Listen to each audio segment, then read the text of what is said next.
Commanders fans alert. What went down in Week 2 is about to shake up the entire burgundy and gold nation. Did you know that Brian Robinson Jr., our star running back, is now ranking among the league leaders in advanced stats? Yep, you heard that right. These numbers show he's been straight up dominating, and what's coming next will leave you speechless. You won't believe how these stats are putting him among the top players. This is going to change the way you see things heading into the next game. Stick around till the end, because this is about to rock the NFL. Now here's something no one saw coming. Maccaffrey might have seemed like he had a forgettable game last time, right? Well, not so fast. The numbers are telling a whole different story.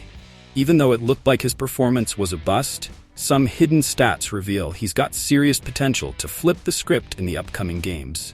And finally, breaking news. The Commanders just made a huge defensive signing. They locked in a defensive end that could be a game changer. We're talking about a seasoned player coming in to beef up our defensive line just when we need it most. If you want to know how this move could flip the season for the Commanders, you can't miss this. Let's go, Commanders Nation. Smash that subscribe button and hit the like if you're hyped to see how all of this unfolds in the upcoming games. And remember, hail to the Redskins. The Washington Commanders pulled off a tight victory, 21-18 against the Giants, and yeah, that's the most important thing. But when we look beyond the score, the advanced stats tell a deeper story, one we just can't ignore. And I've got to start with something impossible to overlook. Brian Robinson Jr., leading the league in a category only the best running backs dominate. Yep, I'm talking about rushing yards over expected. 61 yards over what was projected. What does this mean for the Commanders? I'll tell you this, folks. We're looking at a running back who doesn't just meet expectations, he exceeds them. We're seeing a guy who can shred defenses, even when the scheme seems to work against him. Is this what we need to win more games? I think so. Now, let me ask you, how many running backs in this league can consistently take what the defense gives them and do even more? Not many. And here's Brian Robinson Jr., showing he can be one of those special players who changes the course of a game. Now let's talk about quarterback Jayden Daniels. The stats say he's getting rid of the ball quickly, averaging 2.33 seconds per throw. That's the third fastest in the league in Week 2. That tells us the O-line is doing its job, right? Or maybe, is he making too many conservative decisions? Because when you look at his average air yards per attempt, 4.3, and his average per completion, barely 3.2, you've got to wonder, are we playing it too safe in the passing game? I'll say this, fans, getting the ball out fast is fine. But if we're only picking up a few yards at a time, we're not tapping into the full potential of our receivers. Is this the right strategy? I think there's room to be more aggressive. So I ask, what would you rather see? Daniels sticking with this conservative approach or taking more risks to go for the big plays? Because, folks, if we want to compete with the top teams, we've got to stretch the field. But not everything went smoothly for the Giants either. Their rookie receiver Malik Nabers had a solid day with an impressive 69.2% target share. And yeah, he caught one of the Giants' 3 touchdowns.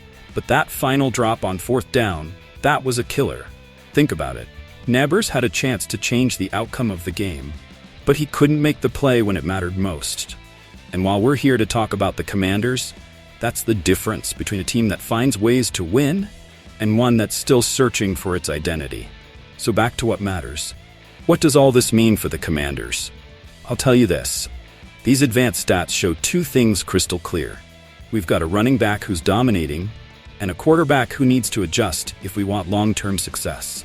If Brian Robinson Jr. keeps playing like this, the team can lean on him. But at some point, Daniels is going to have to step up and take some deep shots. Let's go, Commanders Nation. I'm not going to beat around the bush. Let's get straight to the point.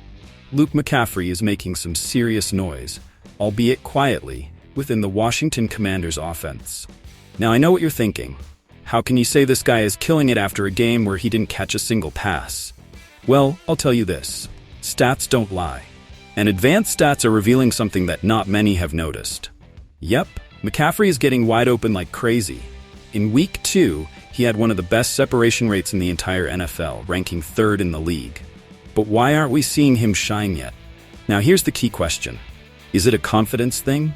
Is Jaden Daniels, our rookie QB, just not comfortable throwing to him yet? I think that's part of it. Look, when we talk about the transition for a rookie, for both the QB and the receiver, there's a learning curve. We're seeing how Daniels, with his raw talent, is adjusting to the speed of the NFL. And I'm telling you, as he keeps progressing and gets more comfortable in the pocket, you're going to see more of Maccaffrey. I can almost guarantee it. But let me ask you this. How much longer are the Commanders going to wait to unleash this kid? Because, let's be real, we're not just talking numbers here. We're talking about Zach Ertz and Noah Brown taking opportunities. And don't get me wrong, they're both producing. But if you want this team to take off, you need to diversify the arsenal. This is where Maccaffrey comes in. What he's showing on the field, even if it's not reflected in targets, is a knack for getting open that few have. And here's my point. Cliff Kingsbury needs to see it. He has to make it happen. It's only a matter of time before Maccaffrey breaks loose and starts racking up yards in a big way. So I ask you, what are we waiting for?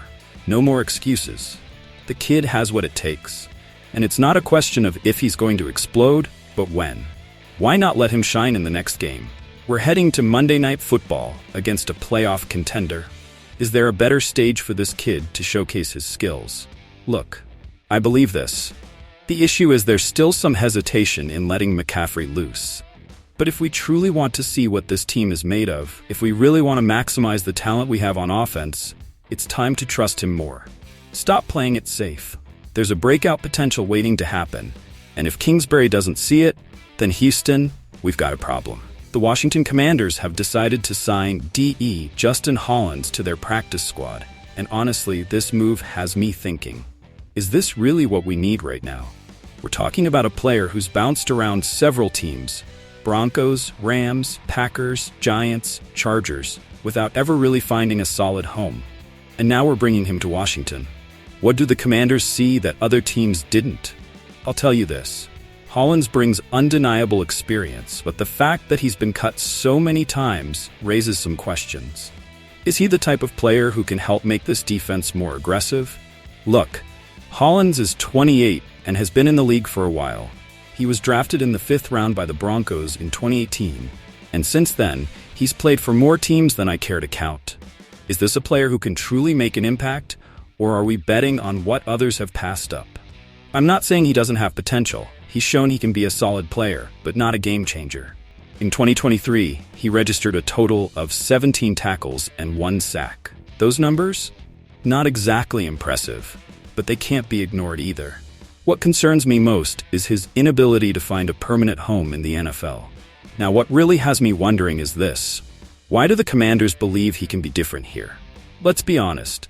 Our defensive line has talent, but with a few tweaks and adding a guy like Hollands, they might be looking for depth.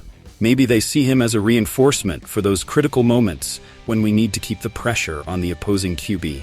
But is that enough to trust him in key situations? I'm not so sure. And another detail we can't overlook is the list of players on the practice squad. We've got intriguing names like Kazmir Allen on offense and Andre Jones Jr. on defense. So, how will Hollands fit into this group? I think the Commanders are trying to add experience and stability. But if he couldn't make it work with the Packers, the Giants, and the Chargers, will he really succeed here? This isn't just another signing. We need to ask if this is the missing piece. We know our defense needs a spark, someone who can make big plays at critical moments. But I ask you, do you think Justin Hollands can be that guy? I'm not convinced, but at the same time, I'm not ruling it out completely. Washington has made questionable decisions before, but they've also taken risks that have paid off. My point is this. Hollands has the experience, but his track record is filled with uncertainty. He's been cut too many times to think he'll suddenly become a star on the Commanders' defense. So are we making a smart move, or are we repeating past mistakes? That's something only time will tell. But for now, it feels more like an attempt to fill space on the practice squad than a real solution to our defensive issues. Commanders Nation, I want to hear what you think. Do you believe Jaden Daniels should stick with his cautious approach, or is it time for him to take more risks to elevate our game? Drop your comments. I want to see how you feel about this situation. Now, what are your thoughts on Christian McCaffrey? What's holding this explosive talent back from becoming a key piece of our offense? Is it that Daniels isn't fully comfortable, or are we just underutilizing him? Let me know your thoughts below. I can't wait to read what you have to say. And if you think Maccaffrey is ready to explode, smash that like button. Finally, Commanders Nation, do you think Justin Hollands has what it takes to make a difference on our defensive line? Or is this just another move with no impact? Don't stay silent. I want to know your opinion. We're here to debate, to talk straight and strong. If you enjoy these analyses, don't forget to subscribe to the channel and hit that bell so you won't miss any videos. This is my proposal, a daily video bringing you all the important news about our beloved Redskins. This community is a family, and together, we're going to experience this season to the fullest. Join in and comment to be part of the most passionate conversation about the Washington Commanders. And remember, hail to the Redskins!